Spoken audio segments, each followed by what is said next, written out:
Regardez ce que Jésus dit depuis le ciel. Nous sommes en Apocalypse chapitre 2, à partir du verset 12.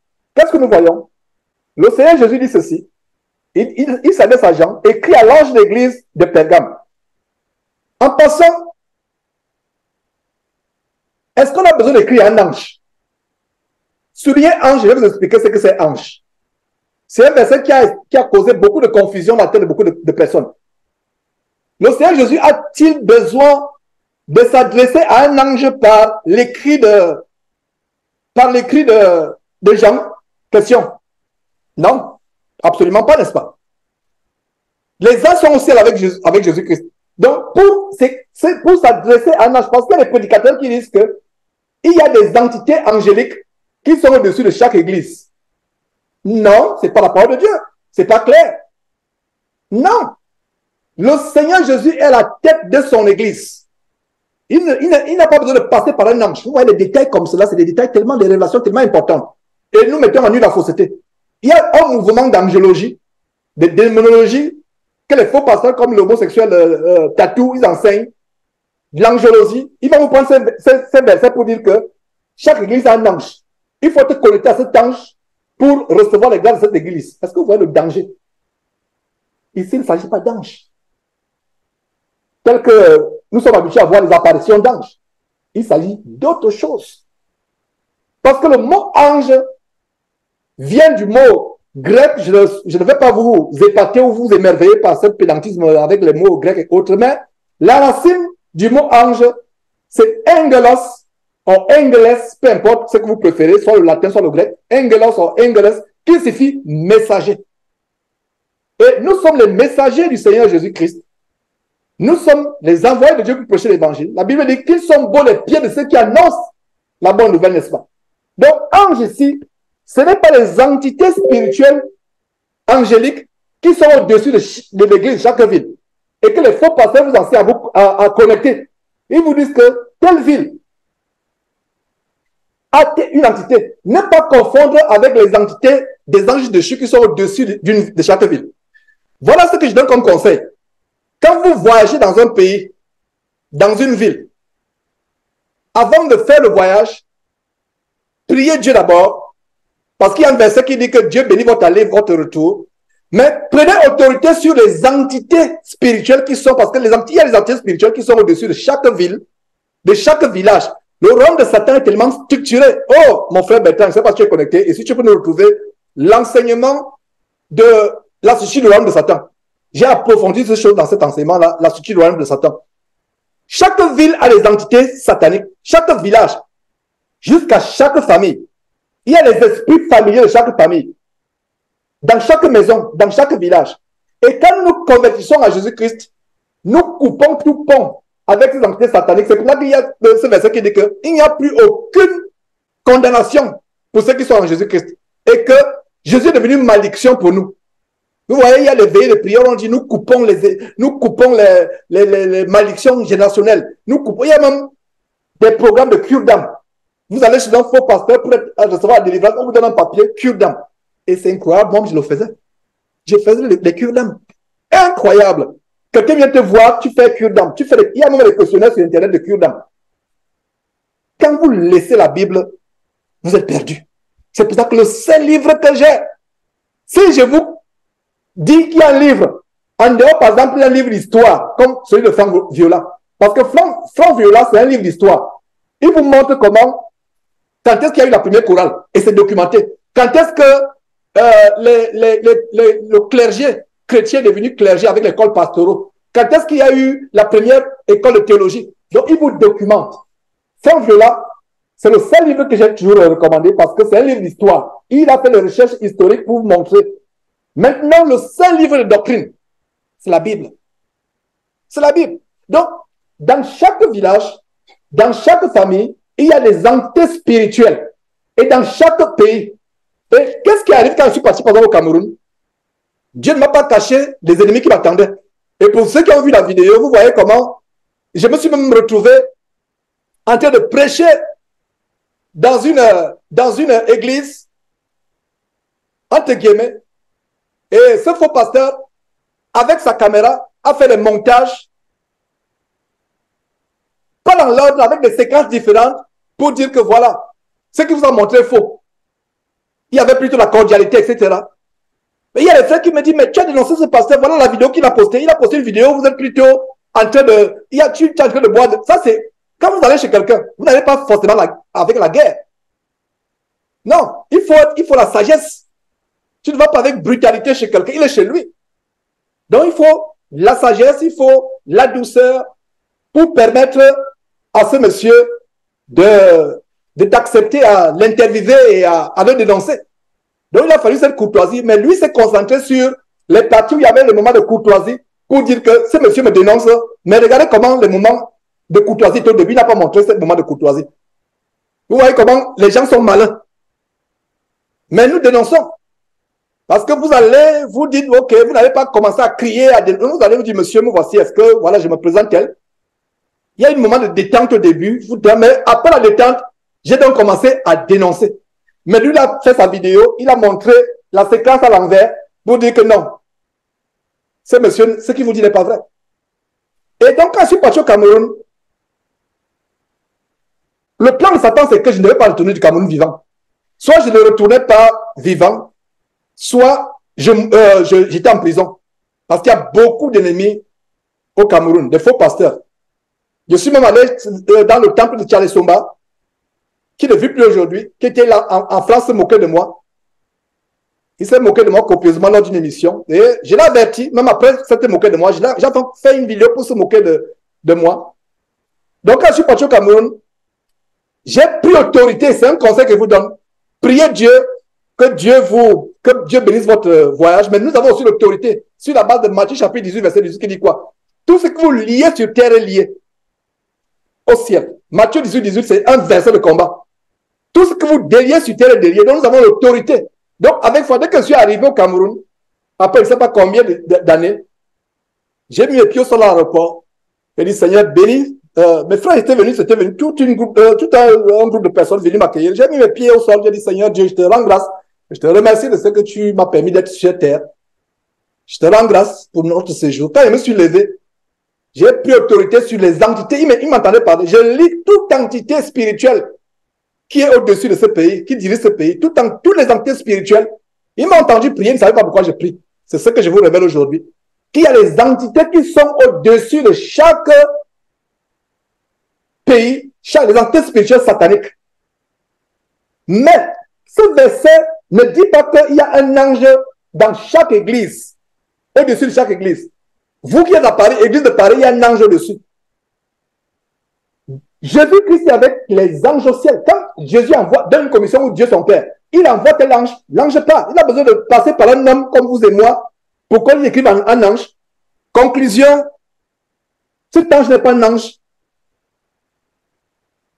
du ciel. Cet ange, c'est quelqu'un d'autre. Est-ce que quelqu'un a des problèmes à comprendre cela? Je vais poser une question pour m'assurer parce que c'est tellement profond. Qui, en lisant ce verset, pensait que c'est un ange du ciel? Levez la main. Qui, en lisant ce verset, pensait que c'est un ange du ciel? Ok.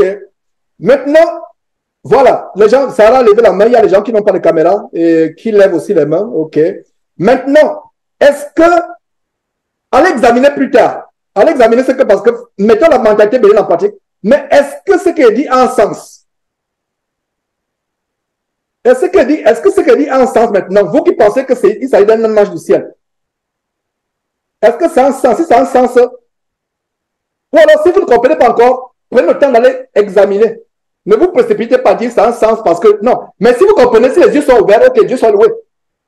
Il ne s'agit pas de l'ange, parce qu'il s'agit des messagers, des gens qui étaient écrits à l'ange de l'église. Voici, parce qu'il s'adressait à l'église d'une ville et à ceux qui étaient les colonnes de cette église. Des colonnes de cette église. Vous voyez donc comment il y a un enseignement dangereux qui dit que chaque église a un ange et des fois, il faut laisser Dieu tranquille, il faut laisser Jésus tranquille, il faut se connecter à cet ange-là pour avoir l'onction, pour avoir cet ange-là. Et vous prenez ce verset qui dit que écrit à l'ange, écrit à l'ange, écrit à l'ange, écrit à l'ange. C'est dangereux cet enseignement. Très dangereux. Si vous voyez écrit à l'ange, ok, voyons ce qu'on dit d'écrit à l'ange. Regardez. Apocalypse chapitre 2, verset 1. Écrit à l'ange de l'église d'Éphèse. Apocalypse chapitre 2, verset 8. Écrit à l'ange de l'église de Smyrne.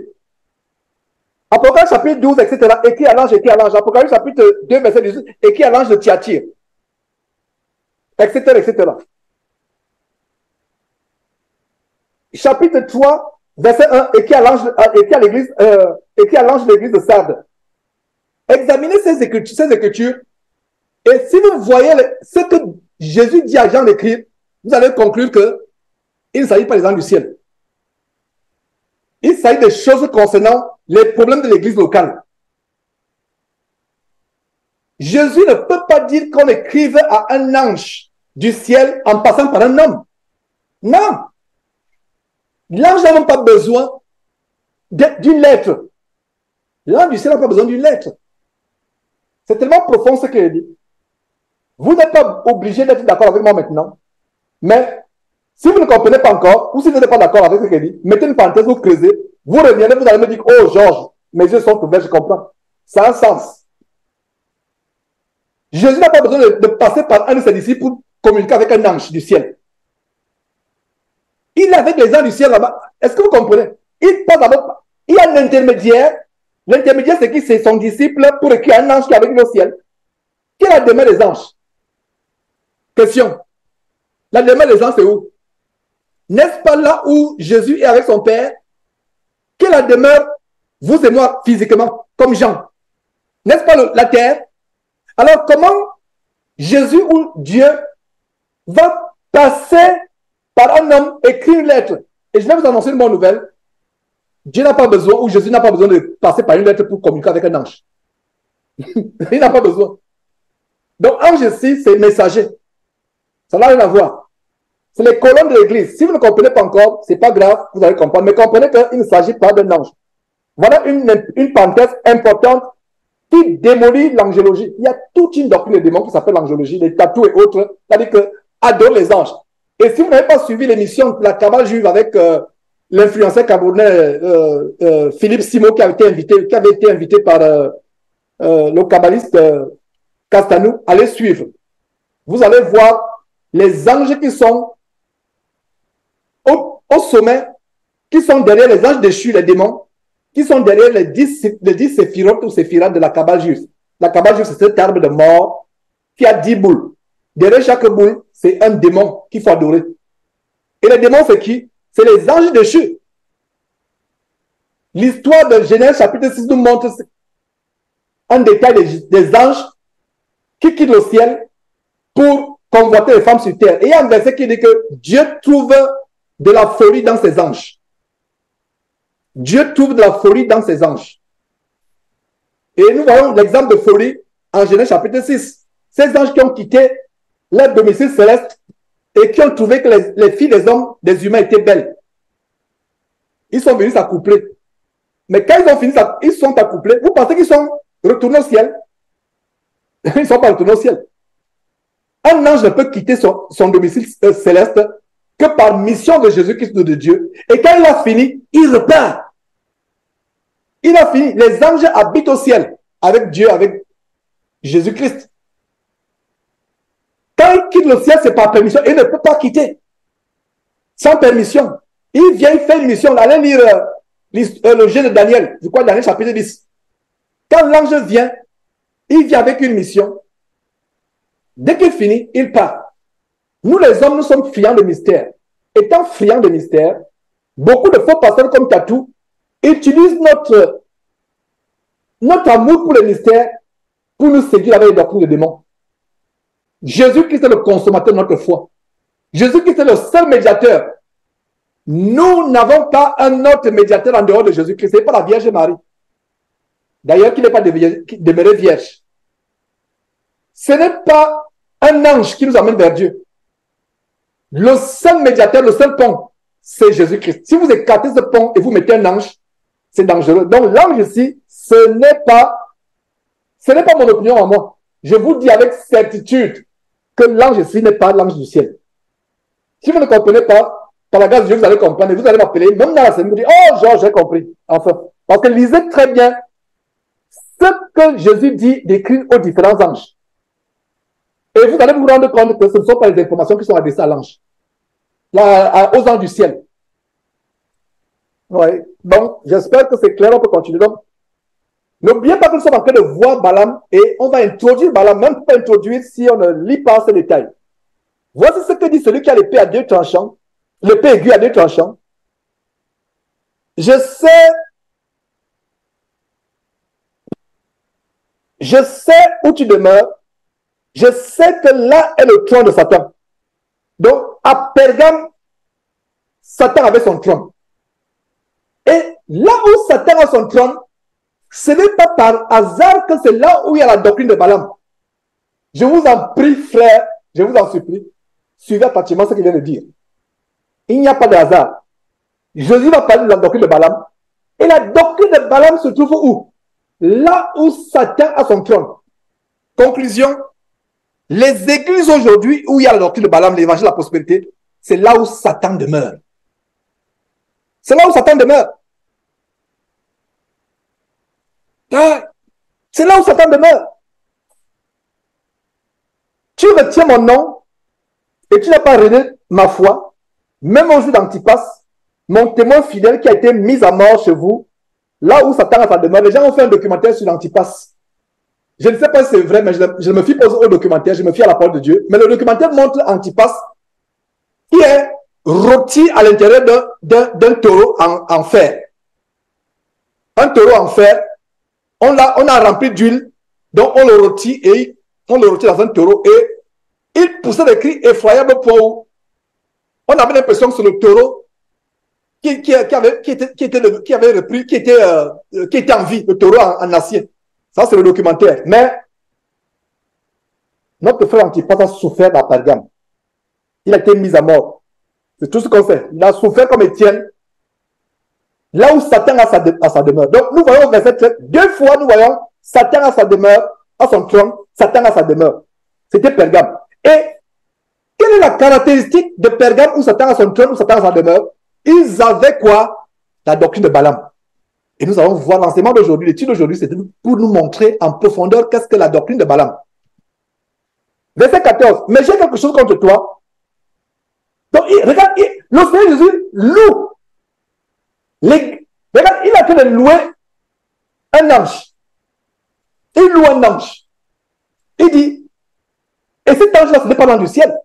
C'est une colonne. Comme les pierres hautes à l'époque étaient les colonnes de l'église. C'est une colonne de l'église. De l'église de Pergame. Il dit, je sais que là, voilà, tu retiens mon nom. Tu n'as pas renié ma foi. Est-ce qu'un ange a besoin de renier la foi? Est-ce que vous comprenez? Un ange est une entité céleste qui est née pour servir Dieu, pour adorer Dieu. Il n'a pas besoin d'avoir la foi. Renier la foi signifie que tu as eu la foi et tu l'as renié. Voilà même un détail déjà qui nous montre que l'ange ici ne peut pas être l'ange du ciel. Tu as renié la foi. Renier la foi, ça veut dire que tu as eu la foi, tu l'as rejeté. Non, ce n'est pas un ange du ciel. Tu retiens mon nom. Un ange de Dieu ne peut que retenir le nom de Jésus-Christ.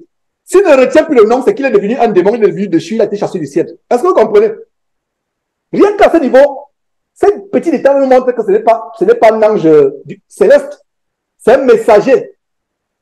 Nous sommes des messagers de bonnes nouvelles. Moi qui prêche la parole de Dieu, je suis un messager. Le mot ange associé à mon nom peut être flatteur. Mais il y a une sœur qui a témoigné. Il y a tellement eu de témoignages. Il s'agit de quelle sœur? Laissez-moi penser. Il y a une sœur qui a témoigné. Ah, c'est la sœur, c'est Madame Cottry, Mireille Cottry.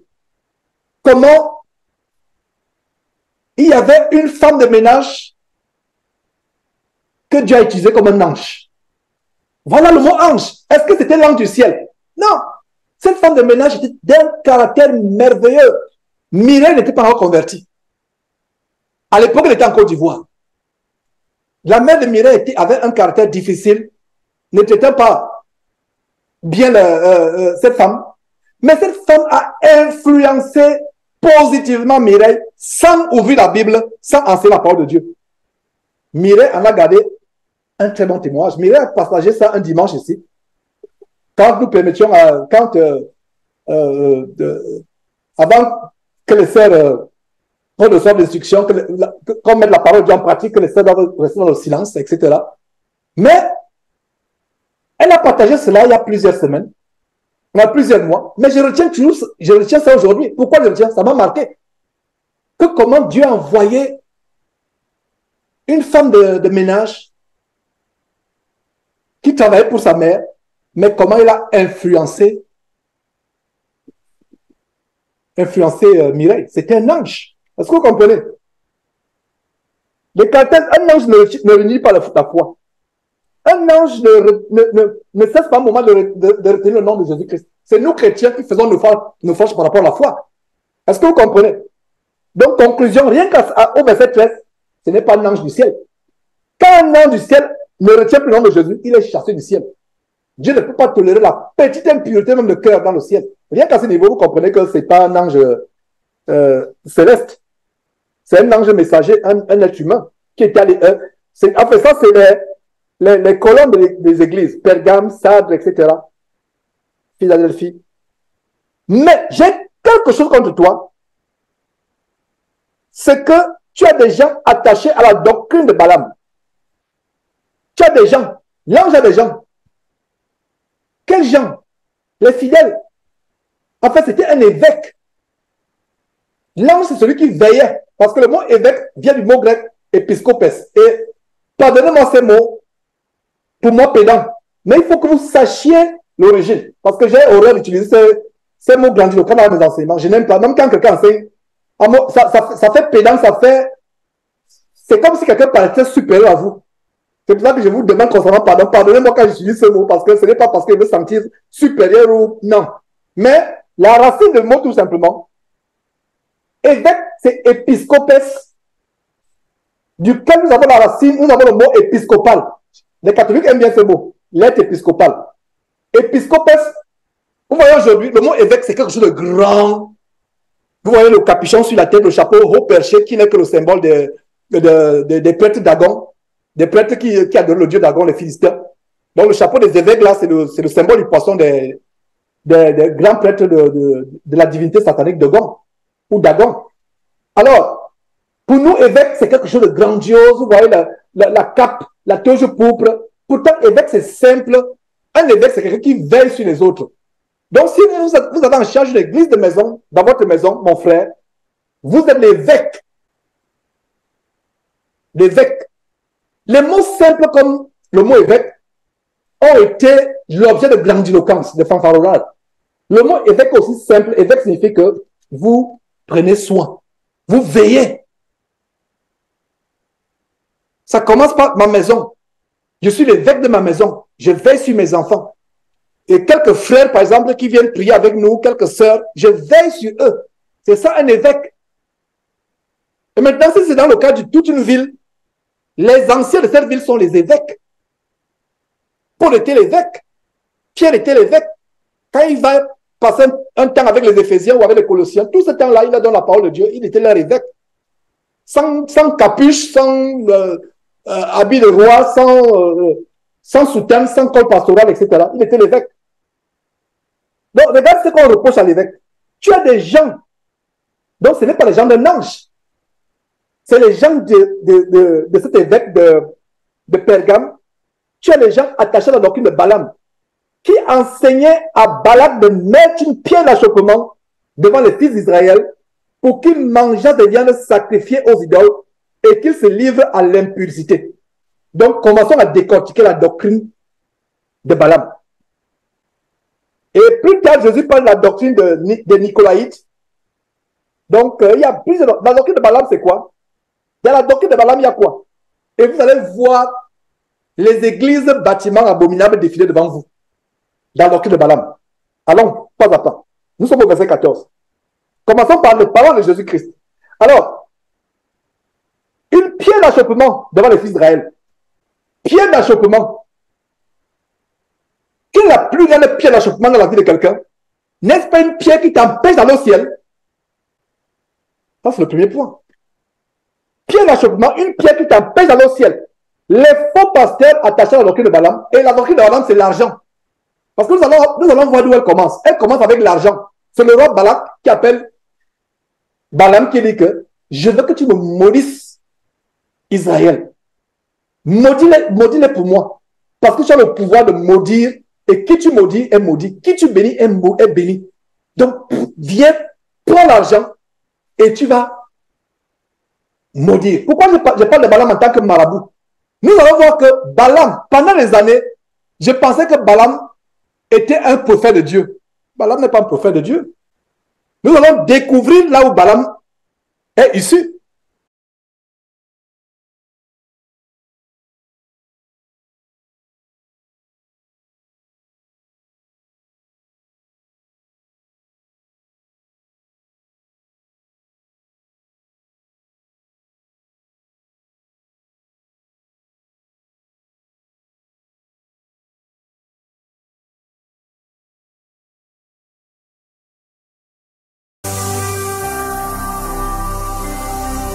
Jésus-Christ TV,